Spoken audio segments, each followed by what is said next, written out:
Cleyvis, thank you so much for being here. Thank you for having me. It's such a pleasure to be here with you. I am fascinated by you for many reasons, but among them is that at the outset of your adult life, you have a vision of your adult life that in no way comes to fruition. You're a person who doesn't want to get married, you get married. You don't want to have kids, you have kids. You want to be a writer, and that is the one thing you don't immediately do. So first tell me how a person who doesn't want to get married ends up married. I think it's so interesting because my resistance to marriage was largely rooted in all the dysfunctional relationships I was around as a child. My mother and my father split up when I was a child in DR. And they continue to live together, which is like a radical proposition when I think about how conservative of a country it is. But they had a relationship that was very tense. And it looked terrible, really, from the outside. I mean, we got to have two parents in the house, but it was just not an ideal situation. And then when we immigrated to the United States, pretty quickly, within like the first year, my mom lost her job. And she ended up rushing into a relationship with a man who was very abusive. And so for the next... To her or to you? To all of us. I mean, there was like domestic violence against my mother. There was like sexual abuse with like many of the children.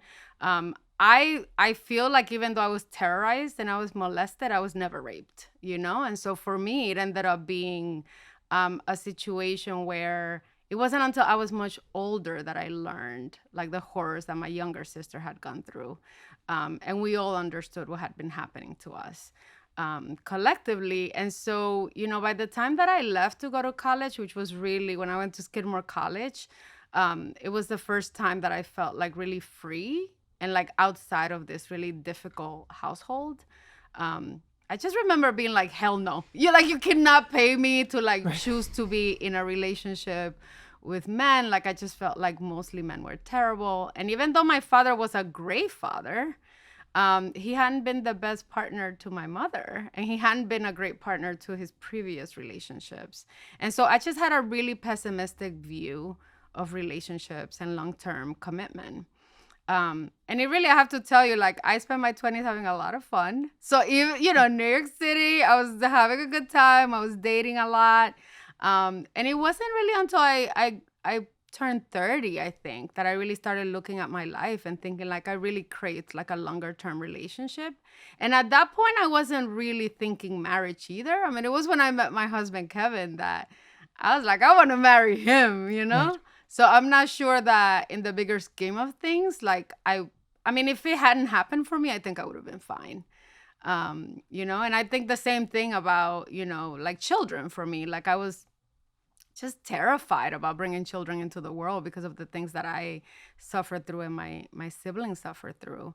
But, by the time I met my husband, I knew I wanted a family. I was like, okay, like all of a sudden I went from being, having very different desires to coming into this very different, like view of my future and my place in it. You are your family's financial safety net. Yes. You're clear about that. You go to college. You are clear about that. You spend 20 years on Wall Street? Yes, 20 years. Okay. When in that 20 years do you say to yourself, this can't be my life? You know what? I mean, again, like I feel like in a way when I talk about these things together, it sounds like such a spiral. But my son, Julian, was born with sickle cell anemia, which is a pretty dangerous blood disorder. And so we learned that he would be sick, that he was sick with this disease. In vitro. When I was pregnant. Right. And so, right around the time that he turned 1, that's when we realized that he started showing the signs of the disease, which ultimately would lead to like painful crises and like organ failure and all kinds of really dangerous things. And so at that point, when he was 1, the doctor started really talking about what were the methods to get him cured. And at that point, this is, like 11 years ago, the only cure really was a bone marrow transplant. So we decided to have our daughter. And we were planning to have another child all along, but I probably think we would have waited a little longer. So, we just got to work, which was a lot of fun, I have to admit, making another baby. And we were very fortunate that like my daughter was born a perfect bone marrow transplant donor. You were leaving pieces of this out, which is when you are pregnant with Julian and the doctor does all of the genetic testing and you realize that your husband is a carrier for sickle cell anemia. Yeah. The doctor says to you, if you want to terminate this pregnancy, yes, that would be a legitimate choice. And you describe this moment where you're in the room, you sort of look at your husband waiting for him to give the sign. Yeah. And it's clear in the room, it's your choice. And you are so definitive about carrying that pregnancy. I wonder how you knew that was what you wanted. Yeah, I mean, I think, well, first of all, thank you for all this research. It's terrific. You're the most important person in my life today. Oh my God, thank you. I really appreciate that thoroughness. Yeah, I mean, my sister has sickle cell anemia as I was growing up. So I grew up with someone who had that illness. And even though it was debilitating for her, I just didn't think it was grounds for termination. Like, my husband and I had a lot of conversations after we found out that the baby would be born with it. And, I think that I was really relieved that he was aligned with me, because I think it would have been very difficult to be with a partner who who had a different opinion. And so I just was like, no, like, I'm not going to give up my baby just because my baby might be sick or like have special needs, like to me, it didn't seem to be grounds for termination.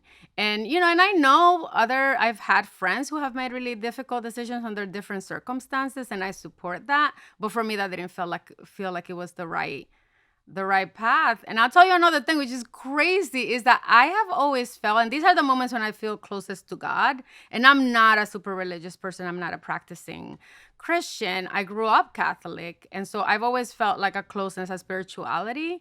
And like, I felt like things would turn out okay.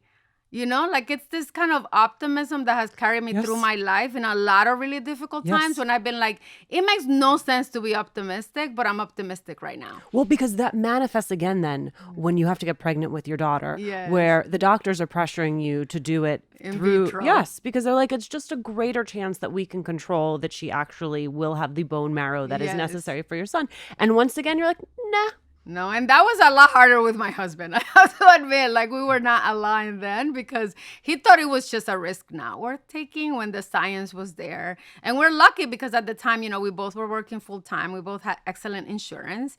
And so it wasn't like a financial decision for us. Like, we could have had that support. But once again, I felt very strongly in my body that it would work out, that my daughter would be born a perfect bone marrow transplant. And what's crazy to me is that like everybody thought I was crazy. My mother was like, what? All my friends when I went to seek counsel, my friends were like, no, like do what the doctors are saying. I want to be honest. I would have been with your friends on this one. I mean, if somebody else would have asked me, I likely would have said, do what the doctors say. So it's hard for me to even explain that it was something really otherworldly, that I feel like I was being guided in a way where like I felt like I could trust my body and I could trust like this intuition that was guiding me toward, this other route. And, and my sister, the one that's, has sickle cell anemia, was the one that said, knowing, right, the risk and knowing, because she had lived through it. She was actually the only person who told me, trust my body. She was like, if your body's telling you can do this, you can do it. It will work out. Not the time to quit your Wall Street job.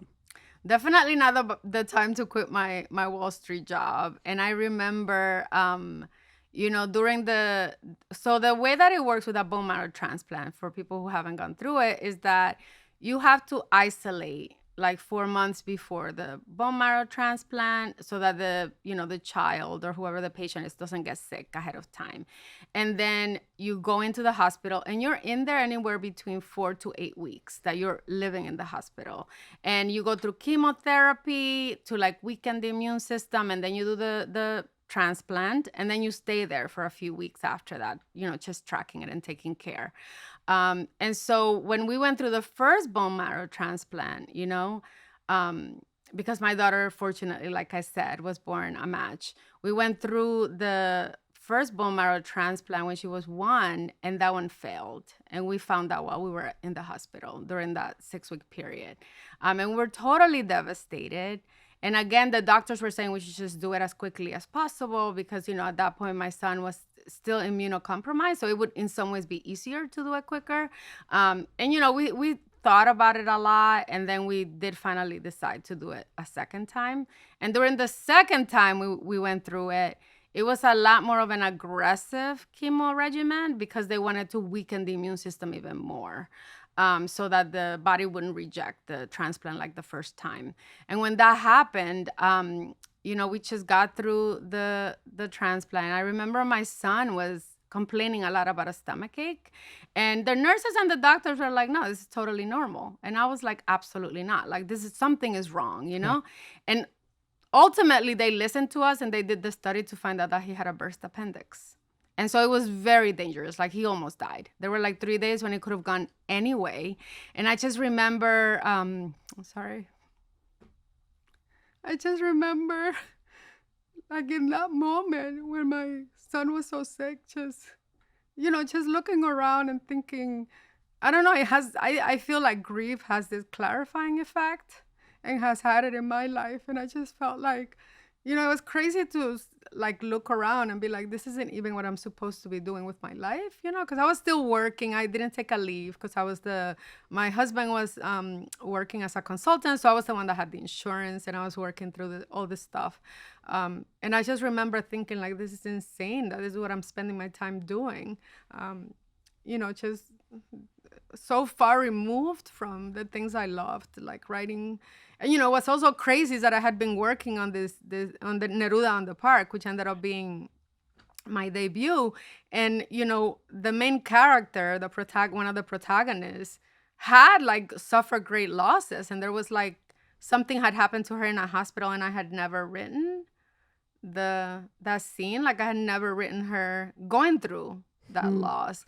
And I remember being in that, and I do think that for a lot of writers, like, that's the way we kind of deal with life, is that you kind of think about your characters and like how they would react in certain situations you find yourself in. And I just remember being in the hospital and realizing that this really important thing in this book that kept failing and that kept being rejected, that there was a core to that story that I had never touched, and that this terrible thing that was happening to me was also illuminating that for me as a writer.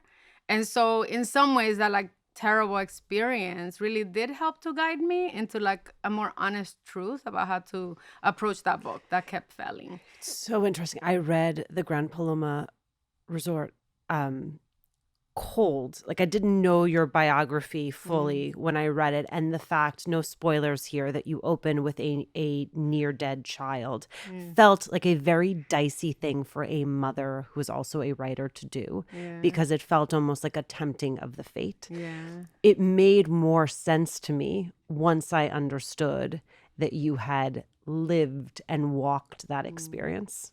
Yeah, I mean, I think I come from a tradition of literature, and a lot of the books that I really admire, like Toni Morrison's The Bluest Eye, and like Julia Alvarez in The Time of the Butterflies. Like, there are these kind of drastic moments that happen in the narrative, usually really early on, where like you realize that the stakes couldn't be higher.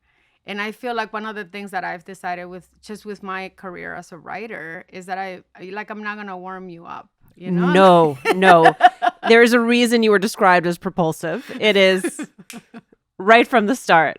Deep end of the pool. It is. And I also want to say that there's a part of me that, especially when it comes to dealing with like kind of the scary parts of life, violence or illness, which are themes in this book, that there's a part of me that understands that there's like an overriding powerful spirit that comes along with the people who are confronted with these challenges.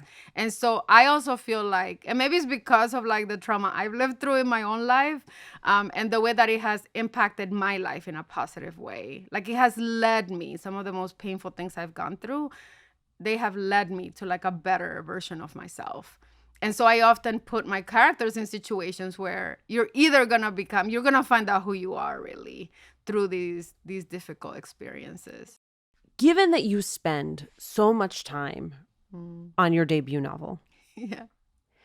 what then changed in writing Grand Paloma? Like, did you process-wise have to pick up the pace, or did it pour out of you in a different way than Neruda did?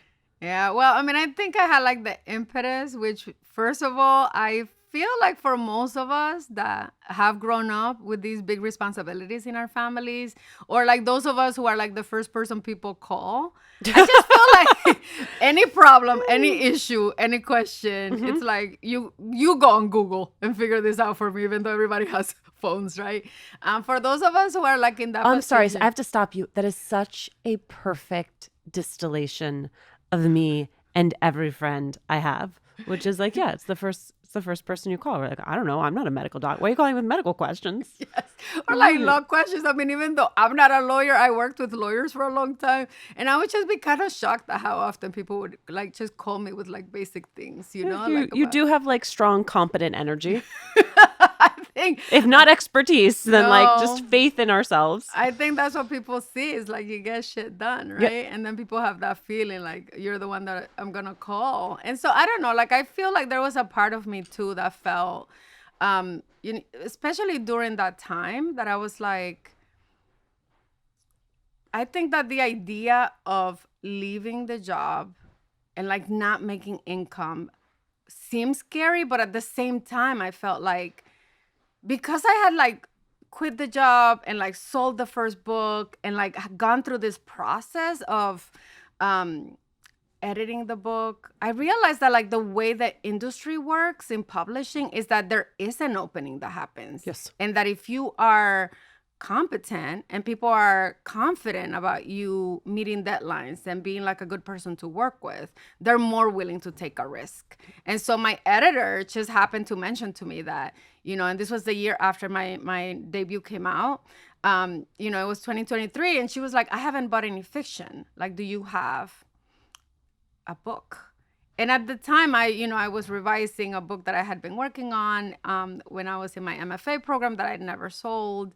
And I had been working on these short stories, that would become the Grand Paloma Resort from the pandemic time. I had started writing them. And so I had a lot of work, but I was like, I don't have anything that's done. And I remember her saying like, well, I might buy an incomplete manuscript from you if you put together like an outline, proposal. And for a novel, it isn't very common that you'll sell a novel before it's unfinished. But I just remember like her saying that to me was like, oh, say less. The match has been lit. We are going. Yeah, and so I spoke to my agent. My agent was a little reticent because he felt like you just get more money when you have a whole book written. But for me, like it also wasn't about money. And again, I just want to acknowledge that privilege that I'm at a point in my life where like I did work in corporate America for 20 years. I have a 401k. I have investments. I have a good husband who has a great job. And so, at that point, I decided I was willing to take less money for like the stability of like a career in writing and like, selling the book. And I ended up getting a really good deal. So it ended up not being true that I would get less money. And so I did get a really good advance for my second book. And so, and then it was off to the horses. Like I was like, now I need to learn how to write a book under pressure. Because even though I had been thinking about these characters and this place at that point for 3 years, I actually had been thinking about it as short stories, and turning that book into a novel actually is a really different, it's a different process.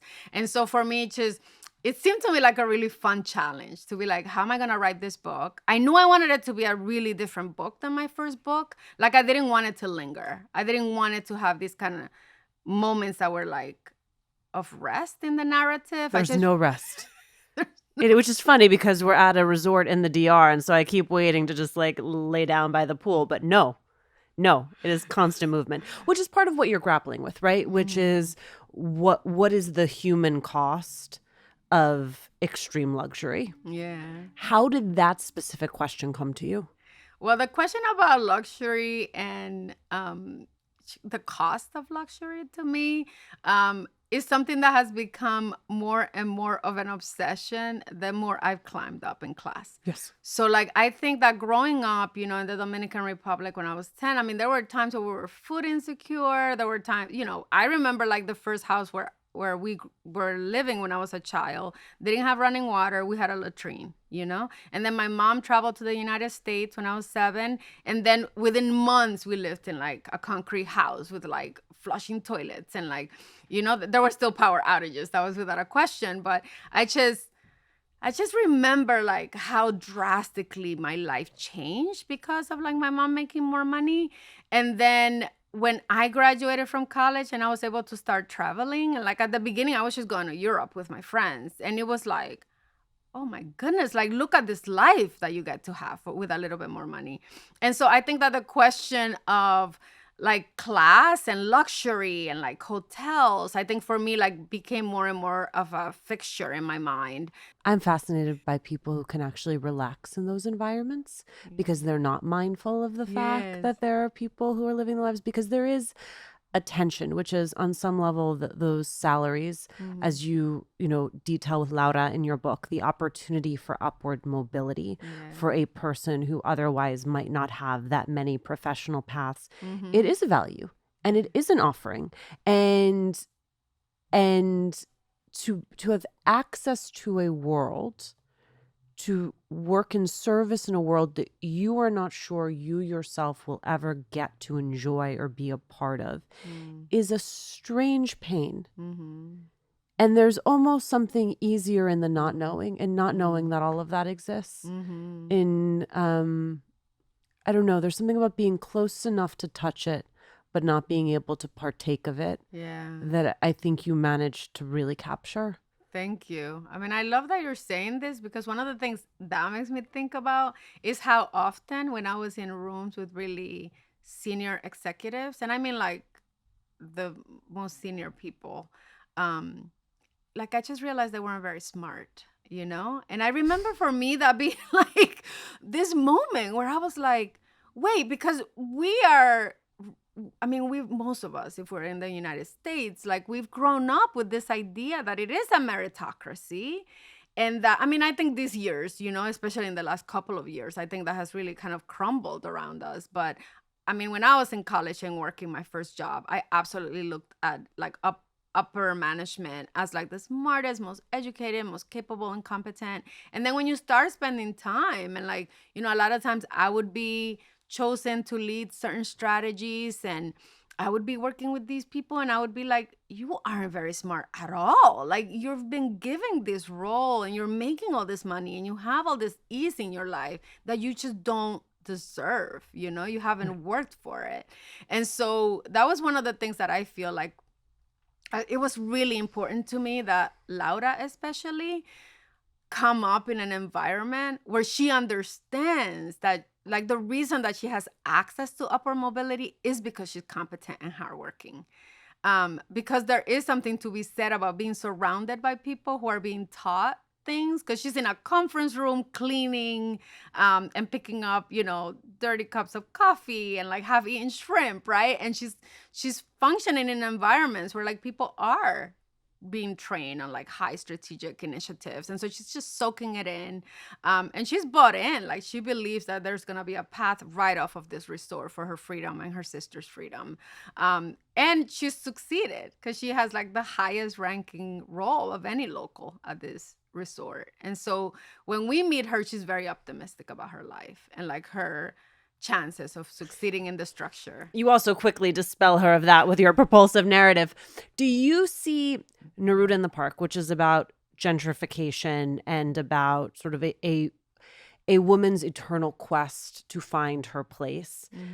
I read it as almost being in conversation with the Grand Paloma Resort, in the sense that there are some threads that you are pulling through and toying with, particularly on this question of a woman finding her place in life. That to me is the theme you return to again and again. Yeah, I definitely agree with you. I mean, so much of what I want to show with my work is that anytime that we are made to feel powerless and we are placed in positions where we are powerless, it just isn't true.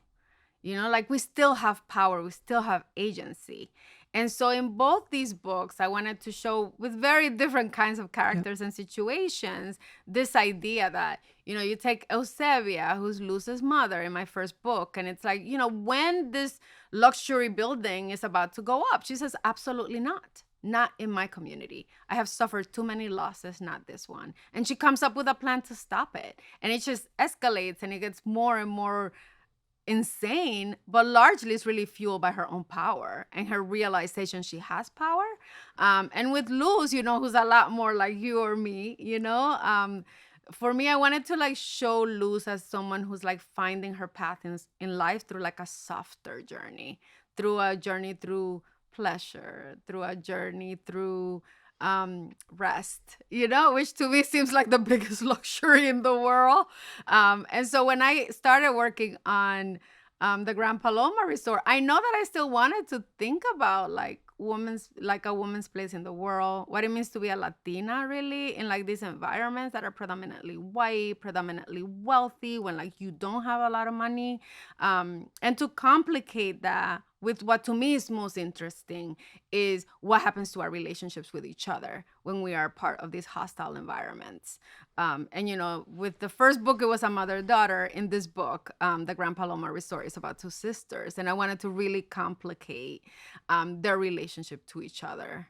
And that's why I think the writing is interesting, because you understand both sides of the equation, right? You are not fully having to imagine either the people who are in the service profession, because you had very close proximity to women who did that work. And you know what it is like to be a person of means and to get to go and enjoy the service that is provided. Yeah. But I don't think many people have the lived experience of being able to toggle back and forth. Yeah, I mean, I feel really fortunate just as a writer that I have that wider scope. Because when you quit, you say, I'm bringing it all. Yeah. I am writing with the expertise of all these years in corporate America. I am writing with all my Dominican identity. Like, I am not parsing it out. Yes. Because that would be easy to do. It would be. And I think if there's one lesson that I learned, you're getting me really pumped up. I feel like that's one of the lessons I learned. That part of the reason that I kept failing is because I kept thinking I had to compartmentalize myself and make myself smaller and flatter, in these spaces. That the only way I could sell a book is if I made it really appealing to white people, right? And like made my characters less complicated, And I also was a little bit caught up in this idea of like the politics of being representative, right? And like making sure I wasn't shaming my people, by showing the dirty clothes in our closets. And I don't know, I think like one of the things that felt really like a breakthrough personally, and I owe that to therapy, is that I realized like it's just exhausting to like compartmentalize yourself. And I was like, you know what? Like the reason that I'm really competent and I kept getting promoted at my work is because I really know how to study and how to really work hard. And like, to me, persistence and perseverance are skills that we can develop too. And so that's one of the things that I feel like for me, when I decided to bring my entire self to my work, like, I actually think sex is really sexy, but in literary books, you kind of like have to fade to black. It's like kind of like what happens in serious literature. And I just remember thinking at one point when I was revising my book after I came back to writing, I'm like, I'm really good at turning people on. Like, I just am. I know how to write sexy scenes. I know how to write the body really well. And I was like, I just can't believe that I was adhering to some of these kind of like, conventions that weren't serving me, because some of the things that I'm better at are things that you're not supposed to do if you want to be taken seriously as a writer. And I think the same thing with humor. Like a lot of times people just don't take you seriously if like your characters are funny or if there's a slant to the story. And I think about all those years that we spent in my family, like suffering through like unspeakable things. And like we were still laughing, like we're still making jokes, right? And I would argue that like part of the reason why I am resilient is because that was always a part of my life. And so I think that for me it was really like a wake up moment where I was like, I think that there's something at work here that is asking me to not be my full self, because my full self will be my most powerful self. And I think for me, that was a liberating moment, because when I brought my full self to my work, exactly the skills from my professional development, my skills and like the knowledge that we have as daughters about the obligation, that weight that we carry, right? The silences that our mothers carry that make us act as a mirror, like we end up being silent too. And so all of that for me were liberating moments where I was like, I'm gonna touch the nerve. That's what I'm gonna do with my work, and I'm not gonna back down. Just nonstop hits, Cleyvis. This was gem after gem. Thank you so much for doing this. Oh, this was such a pleasure. Thank you for having me.